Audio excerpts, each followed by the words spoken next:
मंगलू के पास एक तबेला था जिसमें उसने 4 गाय बांधी हुई थी। मंगलू गायों का दूध बेचता था।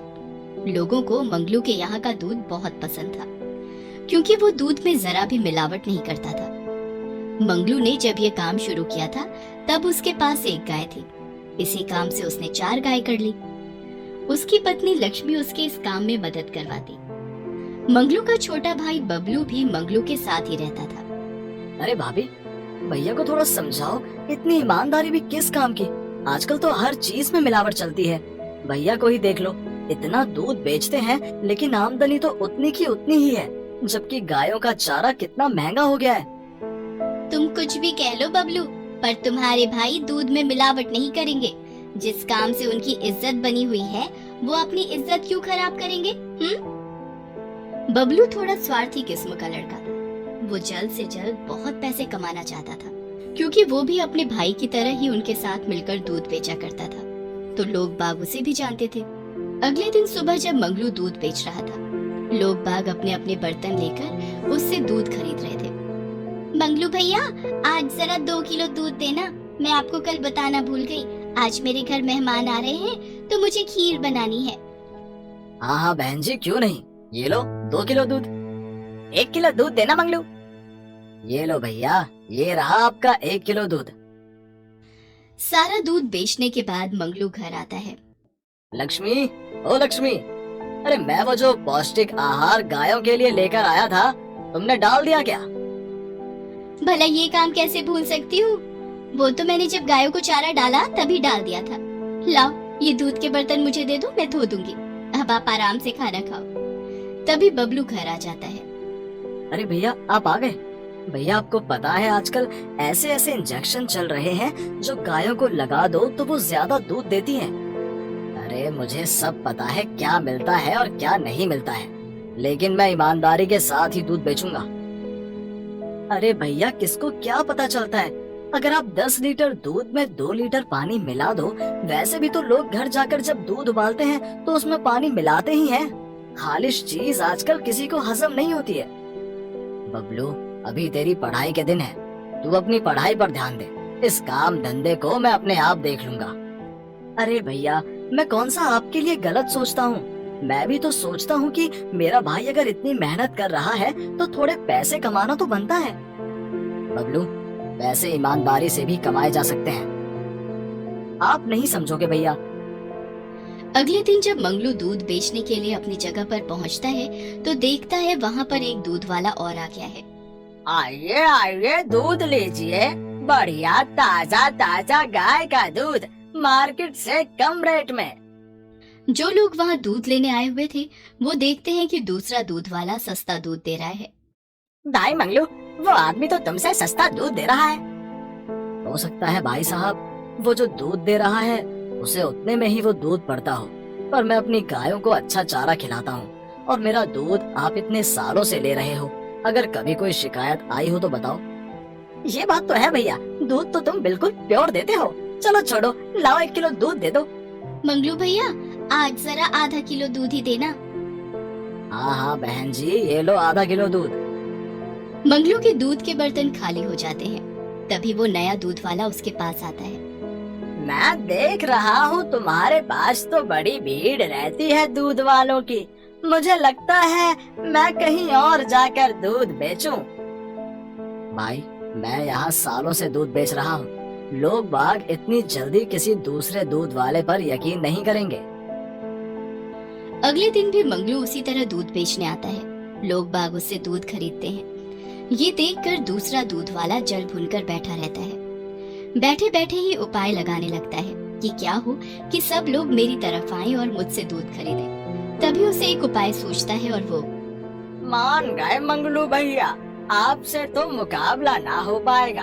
अभी मैं सोच रहा हूँ कि जब आपका यहाँ पर काम जम ही रखा है तो मैं कहीं और दूध बेच लेता हूँ। चलो फिर ऐसा करते हैं, दोनों भाई बैठकर एक एक कप चाय साथ में पी लेते हैं। मन छोटा मत करो, तुम्हारा भी काम चल पड़ेगा। अभी तुमने नया नया शुरू किया है। रहने दो भाई, चाय तो नहीं पीनी मुझे। अरे अरे भैया, पी लो 1 कप चाय, मैं कोई जहर थोड़ा ही दे रहा हूँ।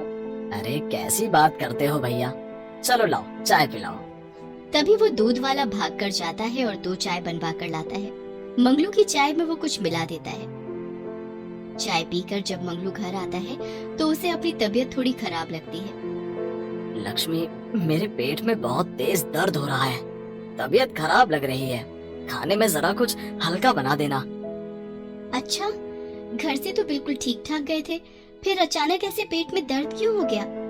पता नहीं लक्ष्मी, बस पेट में दर्द हो रहा है, मैं जरा लेट जाता हूँ। अगली सुबह मंगलू के पेट का दर्द ठीक नहीं होता। वो बड़ा थका थका महसूस कर रहा था। अरे भैया, आप तो काफी बीमार लग रहे हो, ऐसा करता हूँ आप आराम करो, आज दूध मैं बेच आता हूँ। ठीक है बबलू, आज तू दूध बेच कर आजा, और ध्यान रखियो, ग्राहक भगवान का रूप होता है, इसलिए ग्राहकों के साथ कभी धोखा मत करना। हाँ हाँ भैया, मुझे पता है, अब आप आराम करो और दूध बेचने मैं जा रहा हूँ। पर बबलू बिल्कुल भी अपने भाई जैसा नहीं था। वो दूध बेचने जाने से पहले दूध में पानी मिला लेता है और बेचने वाली जगह पर पहुंच जाता है। अरे तुम कौन हो? तुम्हें तो पहले कभी नहीं देखा। वो कहाँ गया जो यहाँ दूध बेचता है? वो मेरे भैया हैं, आज उनकी तबीयत खराब है, इसलिए दूध बेचने मैं आया हूँ। बबलू का सारा दूध बिक जाता है। वो अपने बर्तन लेकर चला जाता है। दूध वाला वहीं बैठा रहता है। भैया निरे बुद्धू हैं, मैंने भी तो आज दूध में पानी मिलाया है, किसी को पता चला क्या? नहीं, पर भैया को तो पता नहीं क्या परेशानी है। अब ये पैसे भैया को दूंगा, और जो मैंने ऊपर के बनाए हैं वो मेरे हो गए। घर पर, अरे बबलू, दूध बिक गया सारा? हाँ भाभी, सारा दूध बिक गया। भैया की तबीयत कैसी है? अभी तक ठीक नहीं हुए हैं, डॉक्टर के पास लेकर जाना पड़ेगा। बबलू खाना खाकर सो जाता है। लक्ष्मी मंगलू को डॉक्टर को दिखा कर आती है। डॉक्टर कहते हैं कि इन्होंने कुछ गलत चीज खा ली है, जिसकी वजह से इनका पेट खराब है। 2-4 दिन तक लगातार बबलू पानी मिला हुआ दूध ग्राहकों को देता है। चौथे दिन, भैया आप लोग भी दूध में मिलावट करने लगे, कितना पतला दूध दिया कल आपने? सही कह रही हो बहन जी, दूध बहुत पतला दे रहे हो भैया आजकल। मंगलू कब आएगा दूध देने? मुझे तो लगता है कि तुम दूध में मिलावट कर रहे हो। कैसी बातें करते हो? मैं और मेरा भाई कभी दूध में मिलावट नहीं करते। अपनी बात करो भैया, मनु भैया को बीच में मत लेकर आओ। आज तक उनके दूध में कभी भी मिलावट नहीं मिली। अगर तुमसे पानी ही खरीदना है तो साथ वाले से क्यों ना ले ले दूध? वो आदमी तो तुमसे सस्ता दूध दे रहा है। ऐसा बोलकर आदमी दूसरे दूध वाले से दूध लेने लगते हैं। उसको देख देख कर सब लोग उससे दूध लेने लगते हैं और बबलू अपने बर्तन लेकर ऐसे ही बैठा रहता है। हे भगवान, ये मैंने क्या कर दिया? अगर भैया को पता चला तो वो मेरी जान ले लेंगे। दूसरे दूध वाले की तो आज बल्ले बल्ले हो गई। सब लोग उससे दूध लेकर चले जाते हैं। बबलू को समझ नहीं आता कि वो इतने सारे दूध का अब क्या करे। एक बारी उसने सोचा कि शायद मैं अपने भैया को सच बता दूंगा तो वो उस पर गुस्सा जरूर होंगे, लेकिन इस स्थिति को संभाल लेंगे। अरे वाह वाह, आज तो मेरा सारा दूध बिक गया। इसमें एक भाई ईमानदार तो एक बेईमान है। अब इस बेईमान भाई की वजह से ईमानदार भाई की साख गिर गई। अब तो लोग मुझसे ही दूध खरीदेंगे। घर जाते हुए बबलू वो सारा दूध रास्ते में मिलने वाले जितने भी कुत्ते थे सबको पिला देता है। सारा दूध बिक गया। आज मुझे मेरी तबीयत ठीक लग रही है, कल दूध देने मैं जाऊंगा। काम तो हो रहा है ना भैया, आप आराम करो, 2-4 दिन मैं और दूध बेचने चला जाऊंगा। नहीं नहीं, तेरी पढ़ाई का नुकसान हो रहा है, और वैसे भी अब मैंने दवाई खाई है तो मुझे आराम लग रहा है। कल दूध देने मैं ही जाऊंगा। अगले दिन बबलू अपने दूध के बर्तनों को भरकर दूध वाली जगह पर जाता है। थोड़ी ही देर में लोग आना शुरू हो जाते हैं और दूसरे दूध वाले से दूध लेने लगते हैं। ये देखकर मंगलू अचंभे में पड़ जाता है।